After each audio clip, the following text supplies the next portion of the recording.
നഷ്ടപ്പെട്ട ദൈവചൈതന്യം വീണ്ടെടുക്കുക എന്നുള്ളത് ഈ നാടിന്റെ ആവശ്യമാണ്. പ്രശ്നവിധിയിൽ തെളിഞ്ഞ പരിഹാരം നാം പറയാം. അതനുസരിക്കാൻ എല്ലാവരും ബാധ്യസ്ഥരാണ്. തിരുമേനി പറഞ്ഞോളൂ. പരിഹാരം എന്തായാലും അത് നടത്തിയേ പറ്റൂ. അതിനാരുടെയും മുഖം നോക്കേണ്ട കാര്യമില്ല. എങ്കിൽ ദേവനാരായണൻ തിരുമേനിയുടെ മകളോട് ഹോമകുണ്ടത്തിനരികിലേക്ക് വരാൻ പറയുക.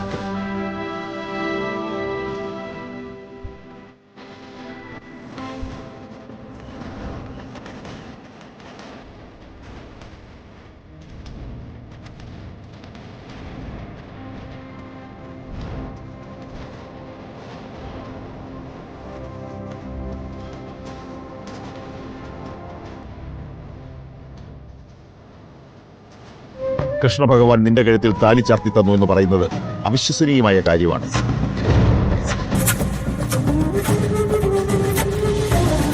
ആയിരക്കണക്കിന് ഭക്തർ അവരുടെ സങ്കടങ്ങൾ ഇറക്കി വെക്കുന്ന നടയിൽ അങ്ങനെ ഒരു കള്ളം അനുവദിക്കാൻ പറ്റില്ല.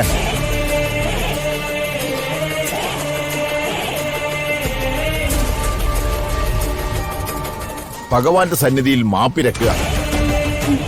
എന്നിട്ട് കഴുത്തിൽ കിടക്കുന്ന താലി ഇവിടെ ഈ ഹോമകുണ്ടത്തിൽ അർപ്പിക്കുക. അതാണ് പരിഹാരം.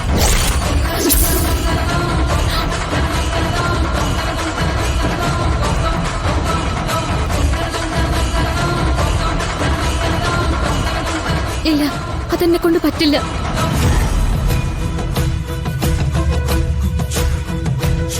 പറ്റില്ലെന്നോ?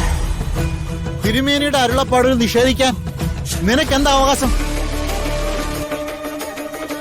ഈ ക്ഷേത്രമാകെ അശുദ്ധമാക്കിയതും പോരാ, ഞങ്ങൾ ഇനി ഇവിടെ സഹിക്കണോ തിരുമേനി? പറഞ്ഞ കാര്യം ചെയ്യാൻ പറ. എന്തായാലും ഇങ്ങനെ മടിച്ചിരിക്കുന്നേ? പരിഹാരം ചെയ്യാൻ ഒരുക്കമില്ലെങ്കിലേ ദേവസാന്നിധ്യമുള്ള ഈ മണ്ണിൽ നിന്നും തെറ്റ് ചെയ്തയാൾ പുറത്തു പോകേണ്ടി വരും. അതായത് ഈ നാട്ടിൽ നിന്ന് തന്നെ.